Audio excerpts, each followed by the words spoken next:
रामू एक छोटे से गांव में रहता था। उसकी जिंदगी साधारण थी, पर एक दिन उसे एक अज्ञात पत्र मिला। पत्र में लिखा था, अगर तुम्हें अपनी खोई हुई खुशियां चाहिए तो ठीक रात के 12 बजे जंगल के पुराने मंदिर में आओ। रामू हैरान था। उसने सोचा, ये किसने भेजा होगा और क्यों? लेकिन उत्सुकता ने उसे उस दिशा में खींच लिया। जैसे ही रामू ने रात का इंतजार किया, उसे अपनी पुरानी यादें सताने लगीं। उसकी पत्नी जो कुछ साल पहले अचानक गायब हो गई थी, उसकी बहन जो एक अनजान बीमारी से मर गई थी, और वह खोई हुई संपत्ति जिसे वो कभी वापस नहीं पा सका।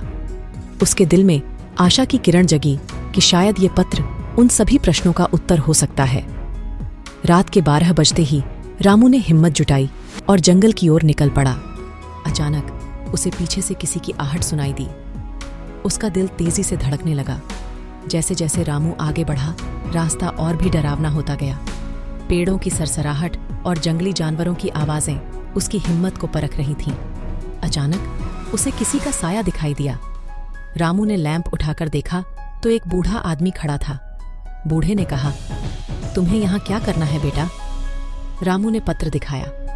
बूढ़े ने पत्र देखा और मुस्कुराते हुए कहा, जाओ, तुम्हारा इंतजार किया जा रहा है, लेकिन ध्यान रखना, जो तुम खोज रहे हो वह तुम्हारी किस्मत बदल सकता है। रामू ने बूढ़े की बातों पर ज्यादा ध्यान नहीं दिया और मंदिर की ओर बढ़ा। मंदिर के अंदर घना अंधेरा था और फिर संदूक खोला। अंदर एक चमकती हुई पत्थर की मूर्ति थी। जैसे ही उसने मूर्ति को छुआ, उसे बिजली का झटका लगा और वह बेहोश हो गया। जब रामू को होश आया तो वह एक अजीब सी जगह पर था। वहां चारों ओर उजाला था और उसके सामने उसकी पत्नी खड़ी थी। वह खुशी से चिल्लाया, तुम कहाँ थी? पत्नी ने कहा, मैं हमेशा तुम्हारे दिल में थी, लेकिन तुमने मुझे कभी महसूस नहीं किया।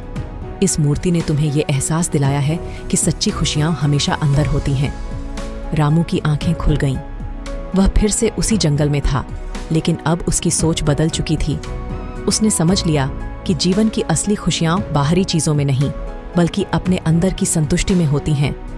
घर लौटते समय रामू ने सोचा, सच्चाई का यह सफर हमेशा मेरे दिल में रहेगा।